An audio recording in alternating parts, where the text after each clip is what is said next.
তামিম ইকবাল ও Asia cup ও তামিম ইকবাল দুইটি বিষয় একে অপরের সাথে ভীষণ ঘনিষ্ঠ।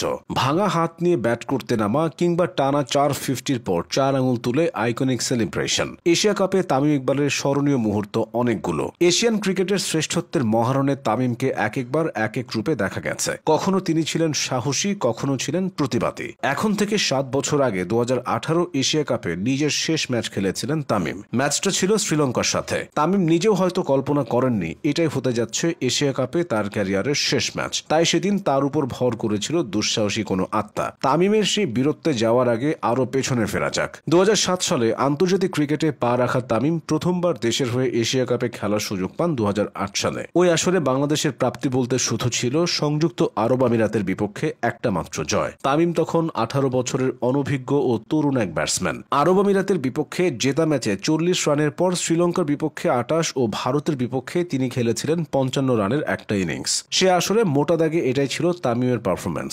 আগ্রাসী ব্যাটিং এর কারণে তরুণ তামিমকে অনেকে বুম বুম তামিম নামে ডাকত। তার সেই আগ্রাসী ব্যাটিং এর একটা ঝলক দেখা গিয়েছিল 2010 এশিয়া কাপে। বাংলাদেশ সে আসরে কোনো ম্যাচ জিততে না পারলেও তামিম ব্যাট করেছিলেন ঝড়ের বেগে। ভারতের বিপক্ষে 12 বলে 22, শ্রীলঙ্কার বিপক্ষে 53 বলে 51 এবং পাকিস্তানের বিপক্ষে 27 বলে 34। তার গড় স্ট্রাইক রেটটা ছিল 100-র বেশি। আসা যাক 2012 এশিয়া কাপ প্রসঙ্গে। সে আসরের পূর্বের কয়েকটি দিন রীতিমতো টালমাটাল এদেশের ক্রিকেট অঙ্গন। দীর্ঘদিন ধরে দলের প্রাণ ভ্রমরা হয়ে থাকা ওপেনার তামিম ইকবালকে বাদ দেওয়া হয় এশিয়া কাপের দল থেকে। স্বভাবতই এটি হয়ে ওঠে টক অফ দ্য টাউন। তামিমের জীবনে এর চেয়ে বাজে সময় আর আসেনি। পরীক্ষিত ও প্রতিভাবান সতীর্থকে দলে ফিরে পেতে মরে হয়ে ওঠে জাতীয় দলের অন্যান্য সদস্যরা। তৎকালীন বোর্ড সভাপতি ও পরবর্তীতে আইসিসি সভাপতির দায়িত্ব পাওয়া লোটাস কামালকে অনেক অনুরোধ করে শেষমেশ স্কোয়াডে অন্তর্ভুক্ত করা হয়েছিল তামিমকে। বাকি কাহিনীটুকু সবারই জানা। টানা 4 ম্যাচে 50 করে ওই আসরে বাংলাদেশকে সাফল্যের ভেলায় ভাসিয়েছিলেন তামিম। 64, 70, 59 এবং 60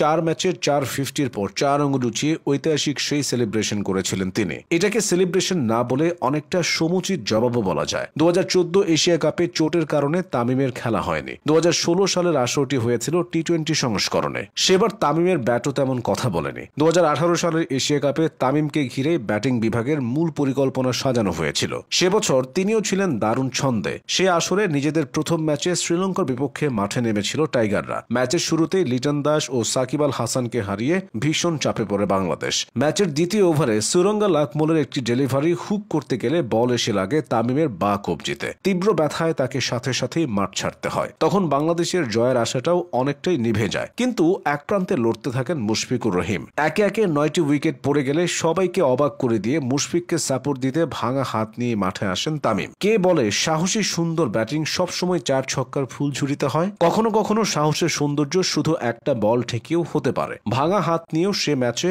এক বল খেলে সাহসের নতুন দারুণ উদাহরণ গড়েছিলেন তামিম। তার কারণে যোগ হয়েছিল আরো 32টি রান, যা শ্রীলঙ্কা বধে রেখেছিল অনন্য ভূমিকা। ওই চোটের পর সে আসর থেকে ছিটকে যান তামিম। এরপর 2022 সালে টি-20 ক্রিকেটকে তিনি বিদায় বলে দেন। তাই সে বছরের এশিয়া কাপে তাকে দেখা যায়নি। এভাবেই এশিয়া কাপে তামিম ইকবালের জার্নি শেষ হয়।